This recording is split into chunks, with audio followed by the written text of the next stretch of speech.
পৃথিবীতে যত নবী আল্লাহ পাঠিয়েছেন সমস্ত নবীদেরকে তিনটে জিনিস দিয়েছেন, কম বেশি সকলকে দিয়েছেন। এক নম্বরে ওহী। কয়টা জিনিস দিয়েছেন? তিনটা। একটা হলো ওহী, ওহী ছাড়া নবী হওয়া যায় না। দুই নম্বরে হোসনে খুলক, নবী চেনার উপায় কি? নবীর চেহারার উপরে লেখা থাকে না ইনি নবী। কোনো ফেরেশতারা এসে বলে যায় না যে আল্লাহর পক্ষ থেকে এই নবী দিয়ে গেলাম, ফাত্তাবিউহু, তোমরা এনার অনুসরণ করো। এভাবে ফেরেশতাও আসে না। নবী চেনা যায় তার চরিত্র দিয়া। নবী চেনা যায় কি দিয়া বলেন? চরিত্র দিয়ে। নবীদের দেওয়া হয় উন্নত মানের চরিত্র। আর তিন নম্বরে নবীদেরকে দেওয়া হয় মুজিজা। কি দেওয়া হয়? মুজিজা। মুজিজা কি জিনিস? মুজিজা হচ্ছে যে যুগে যে জিনিসের প্রভাব থাকে সেই জিনিসকে দুর্বল করে দেওয়ার মতো শক্তি আল্লাহ নবীদেরকে দান করেন। যেমন মুসা আলাইহিস সালামের জামানায় জাদুর প্রভাব ছিল। মুসা আলাইহিস সালামকে আল্লাহ একটা লাঠি দিয়ে দিলেন। লাঠি ছিল তার হাতে। আল্লাহ জিজ্ঞেস করলেন, ওমা তিলকা বিয়ামিনিকা ইয়া মুসা, মুসা তোমার ডান হাতে ওটা কি? উনি বললেন, হিয়া আসায়া আতাওয়াক্কাউ আলাইহা ওয়া আহুসসু বিহা ওয়া আলাম। এরপর কি? ওয়ালিয়া ফিহা মাআরিব উখরা। এখন আল্লাহ জিজ্ঞেস করলেন হাতে কি? এটা একটা লাঠি বললেই তো হয়, এত কথা বলা লাগে কোন কামে? উনি জবাব দিলেন তো অনেকগুলা। আল্লাহ প্রশ্ন করেছেন কয়টা? একটা। হাতে কি? ডাইন হাতে। বললেই হয় লাঠি। উনি বললেন এটা লাঠি, এটার উপর ভর করে দাঁড়াই, এর উপরে ছাগল ভেড়া তাড়াই, এই দিয়ে আমি গাছের পাতা বাড়িয়ে ছাগল ভেড়া খাওয়াই। ওয়ালিয়া ফিহা মাআরিব উখরা, আরো অনেক কাম করি। এত কথা কইলেন কেন? আল্লাহর চাইতে মাহবুব বান্দার জন্য আর কেউ হতে পারে না। সুবহানাল্লাহ। মুসা আলাইহিস সালাম টের পাচ্ছেন আমি আল্লাহর সাথে কথা বলছি, হিয়া আসায়া বলে যদি ছেড়ে দেই আর আল্লাহ যদি তার কথা বলাটাকে কাট করে দেন তাহলে তো আমি আর কথা শুনতে পারবো না, কাজী জবাবটা লম্বা করে দিই। সুবহানাল্লাহ। এটার মুজিজা ছিল লাঠিটা ফেলে দিলে কি হয়ে যেত? কি হতো? সাপ হয়ে যেত। হযরত মুসা আলাইহিস সালাম ইন্তেকাল করলেন। লাঠি তিনি কবরে নিয়ে যান নাই, লাঠি জমিনে বেঁচে ছিল। কিন্তু তার উম্মতেরা এই লাঠিকে আর এক মুহূর্তের জন্য তারা সাপ বানাইতে পারে নাই। দাউদ আলাইহিস সালামের মুজিজা ছিল লোহা দিয়ে অস্ত্র তৈরি করতেন। অনেকে বলে যে তিনি কর্মকার ছিলেন, খন্তা শাবল বানাইতো। তো খন্তা শাবল যদি বানাইতো তো নবীও চালাইতো কেমনে? কোদাল, খন্তা, শাবল এগুলি বানাবার দরকারটা কি? তার হাতে লোহা পড়লে লোহা আগুন দিয়ে জ্বালানো লাগতো না, লোহা ধরে চাপ দিতেন, পানি হয়ে গলে যেত। এটা ছিল তার মুজিজা। তিনি ইন্তেকাল করার পরে এই মুজিজা কেউ ব্যবহার করতে পারে নাই। ঈসা আলাইহিস সালামের মুজিজা ছিল এক মুষ্টি মাটি ধরে ফু দিতেন, বাদুর হয়ে পাখি হয়ে উড়ে যেত। বানায় বললাম না, কোরআন শরীফ আছে, আছে না? জন্মন্ধের চোখের উপরে হাত লাগাই দিতেন, চোখ ভালো হয়ে যেত। সুবহানাল্লাহ বলতে ইচ্ছে করে না? ঈসা আলাইহিস সালাম মরেন নাই। ঈসা আলাইহিস সালামকে আল্লাহ তাআলা উঠায় নিয়েছেন, কিন্তু তার মুজিজা ওখানেই শেষ। পৃথিবীর শত কোটি খ্রিস্টান বেঁচে আছে, এই মুজিজা কেউ কামে লাগাইতে পারে নাই। কোন জন্মন্ধের চোখে যদি হাত দিয়ে ঘষা দেয়, যাও চোখ থাকবে তাও নষ্ট হয়ে যাবে, ভালো বানাইতে পারবে না। একমাত্র নবী, দুনিয়ার সমস্ত নবীদের ইন্তেকাল হয়েছে, মুজিজাও শেষ হয়ে গেছে তার কার্যকারিতা। একমাত্র নবী মুহাম্মাদুর রাসূলুল্লাহ সাল্লাল্লাহু আলাইহি ওয়াসাল্লাম জীবনে হাজার হাজার মুজিজা তার ঘটেছে। তার জীবনের সবচাইতে বড় মুজিজা কোরআনে কারীম। তিনি ইন্তেকাল করেছেন, কোরআন ইন্তেকাল করে নাই। কোরআনের মুজিজা কিয়ামত পর্যন্ত থাকবে। সুবহানাল্লাহ, সুবহানাল্লাহ। এক জীবন্ত কিতাব, এটা কোনোদিন পুরান হবে না। قال النبي صلى الله عليه وسلم لا تحصى عجائبه ولا تبلى غرائبه فيه مصابيح الهدى ومنار الحكمة। নবী করিম সাল্লাল্লাহু আলাইহি ওয়াসাল্লাম বলছেন কোরআন কোনোদিন পুরাতন হবে না। পুরান হইছে? বলেন হইছে? যত শুনি তত মজা লাগে না? শেখ আব্দুর রহমান আস-সুদাইস, সৌদ আশ-শুরাইব, আব্দুর রহমান আল হুজাইফি, সালাহ আল বুদাইর, আব্দুল্লাহ আল জাহনি কোরআনে কারীম যখন তেলাওয়াত করে কেমন লাগে? সুবহানাল্লাহ। মনে হয় যেন আকাশ থেকে কোরআন নাজিল হচ্ছে। সুবহানাল্লাহ বলেন। এই কোরআনের মুজিজা কিয়ামত পর্যন্ত থাকবে। কোরআন শুনে আর মুসলমান হয়, কোরআন শুনে আর মুসলমান হতে থাকে। সুবহানাল্লাহ বিহামদিহি। আজিব, এটা কোনোদিন পুরাতন হবে না। ফিহে মাসাবিহুল হুদা, রাসূলুল্লাহ বলছেন এটা হচ্ছে হেদায়েতের মশাল, ওয়া মানারিল হিকমা, আর এটা হচ্ছে বিজ্ঞানের সুউচ্চ মিনার। বিজ্ঞানের কথাই বলবো সামনের দিকে, কোরআনের এজাজের দিকে আমি আসতেছি। এরপরে নবী করিম সাল্লাল্লাহু আলাইহি সাল্লাম বলছেন মান ক্বালা বিহি সাদাকা, এই কোরআন দিয়ে যে কথা বলে সেই সত্য কথা বলে। বলেন সুবহানাল্লাহ। আপনার যত বড় নেতা হোক আর যত বড় চিৎকার দিয়ে বলুক ভাইয়ের আমার বোনের আমার, এই চিৎকার দিয়ে যাই বলুক, তার কথার ভিতরে যদি কোরআন না থাকে এই কথার কোনো দাম নাই। ওই কথার দাম আছে যে কথার পেছনে কোরআনের দলিল আছে। মান ক্বালা বিহি সাদাকা, কারণ কোরআন দিয়ে যে কথা বলে সেই সত্য কথা বলে। তার কারণ হচ্ছে ওমান আসদাকু মিনাল্লাহি কিলা, আল্লাহর চাইতে সত্যবাদী আর কেউ কি আছে? বলেন আছে? আল্লাহর চাইতে সত্যবাদী কেউ নাই। কাজী কথা বলতে গিয়ে কোরআনের দলিল পেশ করুন। যিনি কোরআনের দলিল সহকারে কথা বলেন তার কথা শুনুন। সুবহানাল্লাহ বলেন। ওমান আমিলা বিহি উজরা, আর কোরআন পড়ে বুঝে ওর উপরে যে আমল করবে আল্লাহ তাআলা নবী বলছেন তাকে পুরস্কৃত করা হবে ফিদ দুনিয়া ওয়াল আখিরা। ওমান হাকামা বিহি আদালা, আরে কোরআন দিয়ে যে বিচার ফয়সালা করবে সঠিক বিচার করবে। ওমান দা ইলাইহি হুদিয়া ইলা সিরাতিল মুস্তাকিম, রাওয়াহু তিরমিজি। রাসূলুল্লাহ বলছেন যে ব্যক্তি কোরআনের দিকে দাওয়াত দিবে সেই সঠিক দাওয়াত দিবে। এই দাওয়াতের শুরু দুনিয়ায়, আর এই দাওয়াতের লাস্ট ডেস্টিনেশন, এই দাওয়াতের শেষ গন্তব্য জান্নাতুল ফেরদাউস। আলহামদুলিল্লাহ। এই কোরআনে কি আছে? ইতিহাস, বিজ্ঞান, দর্শন, নৃতত্ত্ব, ভূতত্ত্ব, স্বরাষ্ট্রনীতি, পররাষ্ট্রনীতি, শিক্ষানীতি, যুদ্ধনীতি, বন্দিনীতি, পারিবারিক নীতি, ইহকাল পরকাল সহ জীবনের সাথে সংশ্লিষ্ট সকল কিছুই আল্লাহ তাআলা কোরআনে বলে দিয়েছেন। আল্লাহ তাআলা বলেছেন তিবিয়ানান লিকুল্লি শাই, সব কিছুকে খুলে খুলে কোরআনের মধ্যে আমি বলে দিয়েছি। সুবহানাল্লাহ বিহামদিহি।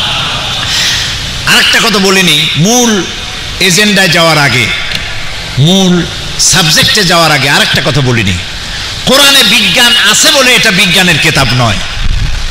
কোরআনে দর্শন আছে বলে এটা ফিলোসফির কোনো গ্রন্থ নয়। কোরআনে রাজনীতি আছে বলে এটা কোনো রাজনীতির কিতাব নয়। কোরআনে ইতিহাস আর ভূগোল আছে, মহাকাশের কথা আছে, সমুদ্রের কথা আছে, সব আপনারা শুনতে পাবেন একটু পরেই। এই জন্য এটা ভূগোলের কিতাব নয়, ইতিহাসের কিতাব নয়। পারিবারিক নীতি আছে, উত্তরাধিকারী আইন আছে। তবে এটা কি? আপনি প্রশ্ন করবেন তবে এটা কি? আমি বলবো এটা হচ্ছে মানুষের জীবন পরিচালনা করার জন্য যত নীতি প্রয়োজন সমস্ত নীতিমালার মূল নীতি যে কিতাবে লিপিবদ্ধ হয়েছে সেই কিতাবের নাম সুবহানাল্লাহ। আশা করি বুঝে ফেলেছেন। সেই কোরআন শোনার, বোঝার আর আমল করার তৌফিক আল্লাহ তাআলা আমাদের দান করুন, বলি আমিন। কোরআন শুধু নামাজ রোজা হজ যাকাতের জন্য আসে নাই। খুব ভালো করে শুনেন, নামাজ রোজা হজ যাকাত জায়েজ না জায়েজ, হালাল হারাম, এই জাতীয় কথা আসছে মাত্র 500 কি 550 আয়াতের মধ্যে সীমাবদ্ধ। আর কোরআনের মোট আয়াত সংখ্যা হলো 6000-এর উপরে। 6666 বলা হয়, আসলে এটা ঠিক না, কম বেশি আছে। তো তাহলে এর মধ্যে 550 আয়াত যদি হয় বৈধ আর অবৈধ, তাহলে বাকি হাজার হাজার আয়াতগুলি কি তা বোঝার জন্য আমাদের মধ্যে কিউরিসিটি থাকা উচিত ছিল। যে কিউরিসিটি আমাদের মধ্যে নাই বলে আজ আমরা দুনিয়ার মধ্যে অধঃপাতিত হয়েছি। কথা কি বুঝে আসছে? কথা কি বুঝতে পারতেছি? আজকে যদি আমি প্রশ্ন করি বাংলাদেশি ভাইদের কাছে, আপনাদের চরম সৌভাগ্য সিঙ্গাপুরে চাকরি হয় নাই, আপনাদের চরম সৌভাগ্য চায়না, আমেরিকা, লন্ডনে চাকরি হয় না, চাকরি হয়েছে মুসলিম দেশে দুবাইতে, যেখান থেকে কাবা শরীফ কাছে, যেখানে কোরআন নাজিল হয়েছে। সুবহানাল্লাহ। সময়টা কাজে লাগান, কোরআনকে বুঝতে চেষ্টা করুন। কোরআন শুধু নামাজ রোজা এই কথাই শুধু বলে নাই, প্রাগ ঐতিহাসিক ঘটনাবলী রাসূলকে আল্লাহ তাআলা অবহিত করেছেন। যেহেতু নবী সাল্লাল্লাহু আলাইহি ওয়াসাল্লামের পরে আর কোন নবী বলেন আসবে না, তিনি শেষ, তারপরে আর কোন নবী আসবে না। তারপরে যদি কেউ নবুয়তের দাবি করে সে কি? বলেন, সে কাফের, তার অনুসারী যারা হবে তারাও। এমন কি মুহাম্মদ সাল্লাল্লাহু আলাইহি সাল্লামের পরে কেউ যদি নবুয়তের দাবি করে আর তার কাছে যদি কেউ নবুয়তের দলিল চায় যে তুমি যে নবী তার প্রমাণ কি, এর দলিল যে চাবে সেও কাফের। কারণ কি? কারণ হলো তোমারে যদি দলিল দিতে পারে তাহলে তুমি তার নবুয়ত মানিয়ে নেবা, এই জন্য দলিলও চাওয়া যাবে না, বিনা দলিলে কাফের। সুতরাং মুহাম্মদ সাল্লাল্লাহু আলাইহি সাল্লাম শেষ নবী, তাই তাকে ঐতিহাসিক ঘটনাবলী, বিজ্ঞানের কথাগুলি সবকিছু জানাই দিতে হবে আল্লাহ রাব্বুল আলামিনের, তাই তিনি তা জানাইছেন। পবিত্র কোরআনে এমন অনেক ঘটনার বর্ণনা দিয়েছে যা ষষ্ঠ শতাব্দীর দুনিয়া এ সম্পর্কে কিছুই জানত না। অবশ্য ইহুদিদের কিতাবে, ধর্মগ্রন্থে এই ধরনের কিছু ঘটনা আছে, সে ঘটনাগুলি অতিরঞ্জিত।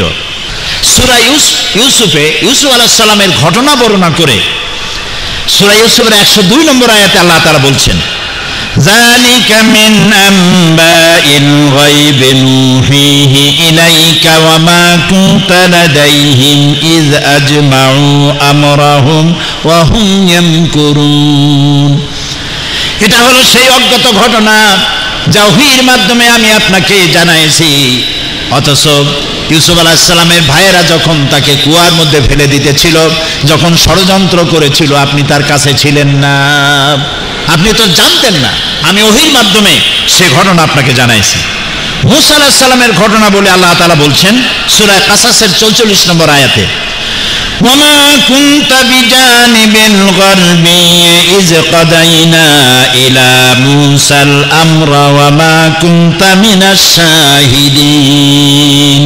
সিনাই পর্বতের পশ্চিম প্রান্তে মূসাকে আমি যখন ওহী দিয়েছিলাম, ওহীর মাধ্যমে নির্দেশ দিয়েছিলাম, আপনি সেখানে উপস্থিত ছিলেন না, আমি ওহীর মাধ্যমে সে ঘটনা বলি আপনাকে অবহিত করছি। সূরা তাহার 99 নম্বর আয়াতে আল্লাহ তাআলা বলছেন, কাযালিকা নাকুসসু আলাইকা মিন আম্বাই মা ক্বাদ সাবাকা ওয়া ক্বাদ আতাইনাকা মিন লাদুন্না যিকরা। এভাবেই আমি আপনার কাছে অতীতের ইতিহাসগুলি আমি আপনাকে বর্ণনা করেছি, নিজের থেকে উপদেশনামা আপনাকে জানাই দিয়েছি। কোরআনের মুজিজা হচ্ছে এখানে যে বিজ্ঞান যে কথাগুলি, একটা ঐতিহাসিক ঘটনা আল্লাহ তাআলা তার রাসূলকে ওহীর মাধ্যমে জানালেন। আর বিজ্ঞান যত কথা বলেছে, বিজ্ঞানের কথাগুলি যে অনেক আগে, যে যুগে বিজ্ঞান ছিল না, সেই যুগের কোরআনে বিজ্ঞানের তথ্যগুলি যে সঠিকভাবে পরিবেশন করেছে আল্লাহ তাআলা, সেই কথাগুলি এখন আপনাদেরকে জানানো হচ্ছে। বৈজ্ঞানিকরা বহু পরিশ্রম করে, বহু মেধা খরচ করে, বহু টাকা পয়সা করে যে জিনিস আবিষ্কার করছে, কোরআন আজ থেকে 1500 বছর আগে ওহীর মাধ্যমে নবী করিম সাল্লাল্লাহু আলাইহি সাল্লামকে তা জানিয়ে দিয়েছেন। 1665 খ্রিস্টাব্দে স্যার আইজাক নিউটন মাধ্যাকর্ষণ শক্তি, ল অফ গ্র্যাভিটেশন তিনি আবিষ্কার করেছেন। আপেল গাছের থেকে ছিঁড়ে নিচে পড়লো কেন, উপরে গেল না কেন? এর থেকে ল অফ গ্র্যাভিটেশন তৈরি করলেন তিনি, মাধ্যাকর্ষণ শক্তি আবিষ্কার করলেন। কিন্তু এটা হলো 1665 খ্রিস্টাব্দের কথা, কিন্তু আজ থেকে 1500 বছর আগে আল্লাহ তাআলা মাধ্যাকর্ষণ শক্তির কথা তার নবীকে জানায় দিচ্ছেন। সূরা আল ফাতির 41 নম্বর আয়াত আল্লাহ তাআলা বলছেন, ইন্নাল্লাহা ইউমসিকুস সামাওয়াতি ওয়াল আরদা আন তাজুলা। নিশ্চয় আল্লাহ তাআলা নবমণ্ডল এবং ভূমণ্ডল কেমন ভাবে ধারণ করে রেখেছেন, যা একের থেকে আর একটা বিচ্ছিন্ন হয়ে যেতে পারে না। একটি গ্রহ থেকে আর একটা গ্রহ, একটা উপগ্রহ থেকে আর একটা উপগ্রহ যাতে বিচ্ছিন্ন হয়ে না যেতে পারে, সেই জন্য আল্লাহ রাব্বুল আলামিন মাধ্যাকর্ষণ শক্তিকে সৃষ্টি করেছেন। এই মাধ্যাকর্ষণ শক্তির কথা কোরআনে কারীম আজ থেকে 1500 আগে বলেছে। চন্দ্র সূর্যের ব্যাপারে, সৌরলোকের সবকিছুই যে ঘুরছে, এইটা বিজ্ঞান জানতো না। মানুষের ধারণা ছিল, কেউ বলছে যে সূর্য ঘোরে, আপনারা জানেন বিজ্ঞানীরা, কেউ বলেছে সূর্য ঘোরে, কেউ কয় চন্দ্র ঘোরে, কেউ কয় পৃথিবী ঘোরে, কেউ কয় আমরাও ঘুরি। এখন আসলে কে ঘোরে, চন্দ্র ঘোরে না সূর্য ঘোরে, এ কথা কে বলে দিতে পারবে বলেন তো দেখি? আল্লাহ রাব্বুল আলামিন। সূরা ইয়াসিন আল্লাহ তাআলা বলছেন, লাশ-শামসু ইয়ানবাগী লাহা আন তুদরিকাল কমারা ওয়ালাল-লাইলু সাবিকুন নাহার ওয়া কুল্লুন ফী ফালাকিন ইয়াসবাহুন। আল্লাহ রাব্বুল আলামিন বলেন, সূর্য চন্দ্রকে অতিক্রম করতে পারে না, চন্দ্র সূর্যকে অতিক্রম করতে পারে না, রাত দিনের মধ্যে প্রবেশ করতে পারে না, দিন রাতের মধ্যে প্রবেশ করতে পারে না। এসব কিছু আল্লাহ রাব্বুল আলামিন নিয়ন্ত্রণ করছেন। ওয়া কুল্লুন ফী ফালাকিন ইয়াসবাহুন, আর মহাশূন্যে যা কিছু আছে সব কিছুই ঘুরছে। ওয়া কুল্লুন ফী ফালাকিন ইয়াসবাহুন, যা কিছু মহাশূন্যে। আমরা কোথায় আছি? এটা কোথায় আছে? পৃথিবীটা কোথায় বলেন? মহাশূন্যের উপরে। পৃথিবীটা মহাশূন্যের উপরে। সূর্য ঘোরে, চন্দ্র ঘোরে, পৃথিবী ঘোরে, সব ঘুরছে। অকুল্লুন ফী ফালাকিন ইয়াসবাহুন। Activity is life, inactivity is death.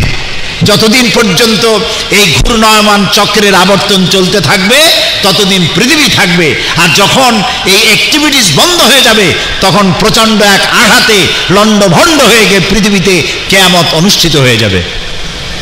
কাজেই এই কথা আজকে পৃথিবীর বিজ্ঞানীরা বলছে, কিন্তু 1400 বছর আগে আল্লাহ রাব্বুল আলামিন একথা তার নবীর মাধ্যমে জানিয়ে দিয়েছেন। বিজ্ঞান বলছে, দ্য ইউনিভার্স অ্যান্ড আইনস্টাইন গ্রন্থে বলা হয়েছে, সূর্য ধীরে ধীরে নিশ্চিত তার আলো হারিয়ে ফেলবে এবং তারকাদের অনেকেই এখন পোড়া কয়লার মতো, তারকাগুলি পোড়া কয়লার মতো, আর সূর্য তার আলো হারিয়ে ফেলবে। এ কথা বলতেছে বিজ্ঞান। এখন ধরেন এখন থেকে কয়েক বছর আগে বা 100 বছর আগে বলতেছে।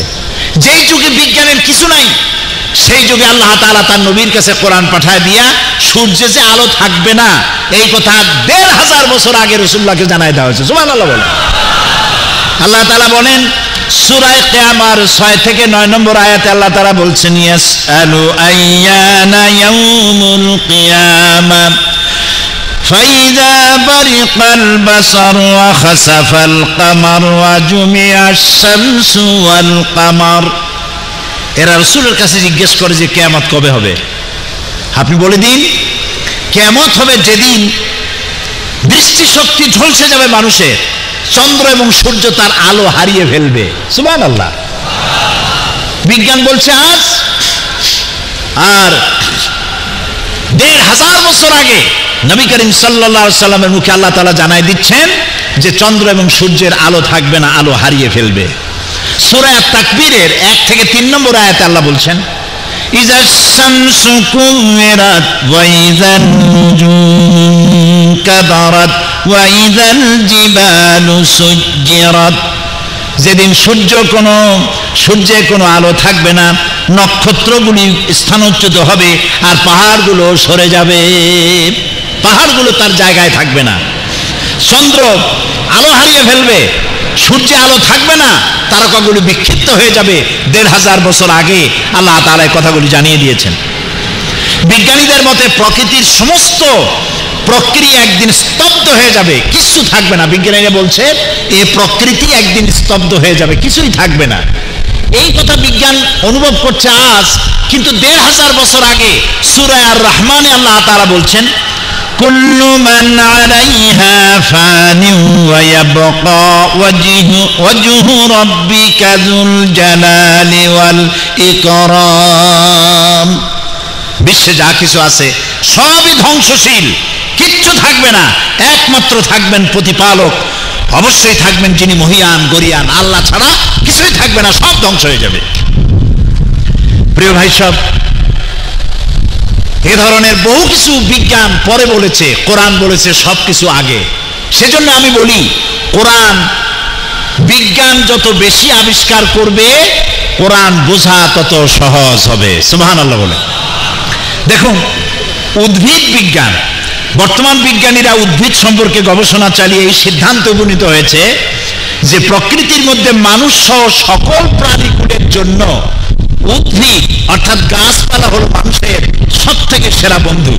কেননা উদ্ভিদ আমাদেরকে খাদ্যই যোগায় না, বরং বিষাক্ত গ্যাস কার্বন ডাই অক্সাইডকে শুষে নিয়ে আমাদেরকে অক্সিজেন সাপ্লাই করে। কে সাপ্লাই করে? কে করে? গাছ। এই কথা বিজ্ঞানীরা বলতেছে আজ, কিন্তু ১৫০০ বছর আগে কোনো পরীক্ষা নিরীক্ষা ছাড়াই নবী করিম সাল্লাল্লাহু আলাইহি সাল্লামের মুখ থেকে আল্লাহ তাআলা বলছেন সূরা আন-নাজিআত আয়াত নম্বর 30 থেকে 33, আল্লাহ তাআলা বলছেন ওয়াল আরদা বাদা যালিকা দাহাহা আখরাজা মিনহা মাআহা ওয়া মারআহা ওয়াল জিবালা আরসাহা মাতাআন লাকুম ওয়া লিআনআমিকুম। অতবার তিনি জমিনকে বিস্তার করে দিয়েছেন, আর এর থেকে পানি ও তরুলতা দিয়ে নির্গত করেছেন, এবং পাহাড়কেও তিনি সুপ্রতিষ্ঠিত করেছেন। আর সব গাছপালা হলো তোমাদের এবং তোমাদের জন্তু জানোয়ারের জন্য মহা নিয়ামত। সুবহানাল্লাহ বলেন। তোমাদের এবং তোমাদের জন্তু জানোয়ারদের জন্য মহা নিয়ামত। কিভাবে? আমরা বাতাস থেকে প্রতি মুহূর্তে কি নেই? অক্সিজেন গ্রহণ করি। বলেন না, কি নেই? অক্সিজেন নেই। নাক দিয়ে অক্সিজেন গ্রহণ করে মুখ দিয়ে কি ছাড়ি? কার্বন ডাই অক্সাইড ছাড়ি। কার্বন ডাই অক্সাইড হলো বিষ। কার্বন ডাই অক্সাইড কি? বিষ। এখন এই কার্বন ডাই অক্সাইডকে পরিশুদ্ধ করার জন্য কোন ফ্যাক্টরি পৃথিবীতে আছে? বলেন না, আছে? নাই। এখন আপনি তো মরে যাবেন, প্রাণীকুল মরে যাবে, কার্বন ডাই অক্সাইড বিষ খাইয়া সারা দুনিয়া মারা যাবে। এখন কি হবে? আল্লাহ রহমানুর রহিম, তিনি গাছ তৈরি করেছেন। গাছের পাতাগুলির রং কি? আরে ভাই, তাও কথা কয় না। সবুজ।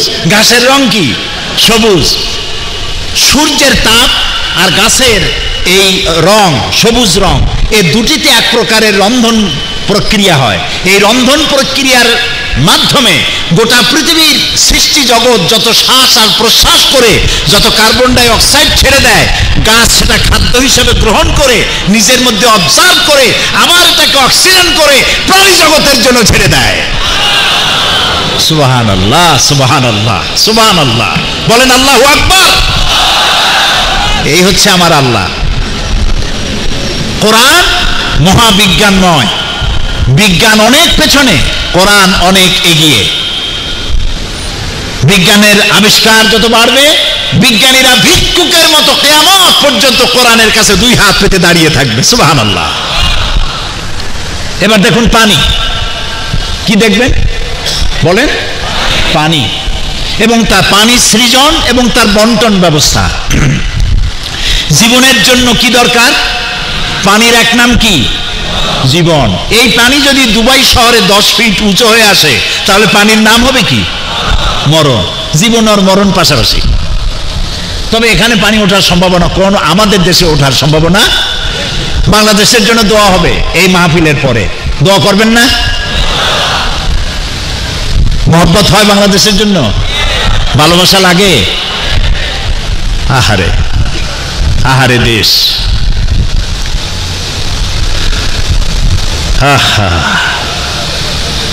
দেশকে ভালোবাসবেন। নবী করিম সাল্লাল্লাহু আলাইহি ওয়াসাল্লাম হিজরতের রাতে কাবা শরীফের দিকে ফিরে বারবার চোখ মুছতেছিলেন আর বলতেছিলেন, হে কাবা, হে মক্কা, বড় আশা ছিল আমি তোর কাছে থাকবো, তোর খেদমত করব, কিন্তু তোর নিষ্ঠুর সন্তানেরা তোর পাশে আমারে থাকতে দিল না। চোখ মুছতে মুছতে জন্মভূমি পরিত্যাগ করেছেন। এখানে যারা আছেন টেলিফোনে খবর পান মায়ের অসুখ হয়েছে, কিন্তু ভিসা পান না, যাইতে পারেন না। তারপরে খবর আসে মায়ের অসুখটা বেড়ে গেছে, ভিসা পান না, যাইতে পারেন না। হঠাৎ একদিন খবর এলো টেলিফোনে, বাড়ির সবকিছুই ঠিকঠাক আছে, মা হারায় গেছে, বাপ হারায় গেছে, জানাজাও পেলেন না, দেখতেও পারলেন না।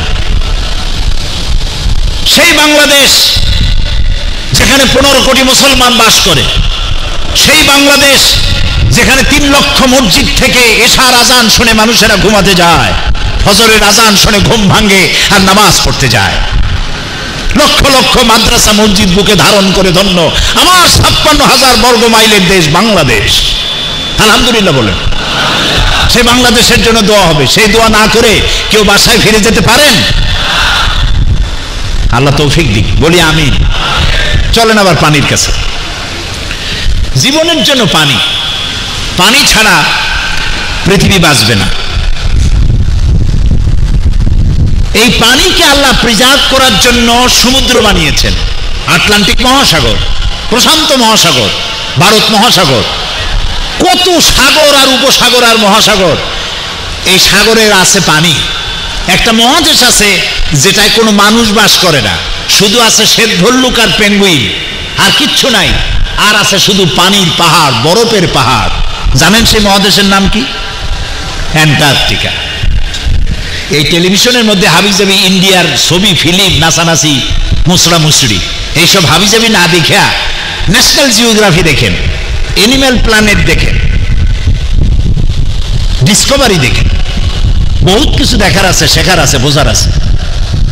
তো পানি সমুদ্র বোঝায়, আবার পানির পাহাড় তৈরি করে আল্লাহ তাআলা রেখেছেন, যেহেতু পানি ছাড়া পৃথিবী বাঁচবে না। সুবহানাল্লাহ। সেই পানি শুধু জমা থাকলে হবে না, ওই পানি আবার পৌঁছে দিতে হবে সব জায়গায়। এই জন্য দেখছেন আমাদের দেশের খালগুলি সোজা না, খাল বাঁকা, নদীও কথা কয় না, বাঁকা বাঁকা নদী। আমাদের ছোট নদী চলে বাঁকে বাঁকে। কি মাসে পানি থাকে? হ্যাঁ, মনে আছে, বৈশাখ মাসে তার জল না থেকে পানি থাকুক। এই যে নদীগুলি বাঁকা, খালগুলি বাঁকা, এগুলো কাটছে কেডা? চিল্লায় বলেন আল্লাহ রাব্বুল আলামিনের। বাঁকা বাঁকা করছে কেন? যাতে করে সমস্ত জমিন এর থেকে পানি সোজা যদি যায় তাহলে দূরের জমিন তো এই পানি পাবে না। বাঁকা বাঁকা হয়ে গেছে যাতে করে সমস্ত জমিন এর থেকে পানি টেনে নিতে পারে। সুবহানাল্লাহ। এরপরে এ পানি তো হবে না, এরপরে করুণাময় রহমানুর রহিম গফুরুর রহিম, তিনি দেখতে পাচ্ছেন কোথায় মরুভূমিতে শুষ্ক বালুকণা, পানি পাচ্ছে না, হাহাকার। সেই জায়গা পর্যন্ত পানি পৌঁছে দেওয়ার ব্যবস্থা নিয়েছেন আমার আল্লাহ রাব্বুল আলামিন। আল্লাহ তাআলা বলছেন, আল্লাহুল্লাযী আরসালার রিয়াহা ফাতুসিরু সাহাবা فسقناه إلى بلد ميت فأحيينا به الأرض بعد موتها كذلك النشور الله الذي أرسل الرياح। আল্লাহ তাআলা বাতাসকে হুকুম করেন, বাতাস মেঘমালাকে টেনে নিয়ে যা। বাতাসকে হুকুম করেন মেঘমালা টেনে নিয়ে যা। কোথায়? অমুক দেশের আকাশে নিয়ে যা। সেই দেশের আকাশে নিয়ে গেলেন যেখানে তিনি বৃষ্টি মঞ্জুর করেছেন। সুবহানাল্লাহ বলেন। এরপরে মেঘ এলো, বৃষ্টির ফোঁটা পড়লো। আল্লাহ তাআলা বলছেন ফাসুকনাহু ইলা বালাদিম মাইয়িতিন, আকাশ থেকে বৃষ্টি পড়লো এবং সেই বৃষ্টির ফোঁটা বালু কণা কণে, শুষ্ক শুষ্ক মাটির কণা, বালু কণা তালাশ করে করে সবগুলিকে পানি দিয়ে আল্লাহ তাআলা সিক্ত করে দিলেন। ফাহিয়ানা বিহিল আরদা বাদা মাউতিহা, আমি মৃত্যু জমিনকে জিন্দা করে দিলাম বৃষ্টির পানি দিয়া। সুবহানাল্লাহ কইতে ইচ্ছা করে না মিয়ারা? নতুন স্ত্রী যেমন স্বামী সংসর্গে এসে যেমন গর্ভধারণের প্রস্তুতি নেয়, বৃষ্টির পানি পেয়ে তেমন মরা জমিন জিন্দা হয়ে ফসল ধারণের জন্য প্রস্তুতি নিয়ে নেয়। কাযালিকান নুশুর, এইভাবেই আমি জিন্দা করি, এভাবেই উদ্ভিদকে পানি দিয়ে সমস্ত জিনিসকে আমি তৈরি করে দেই।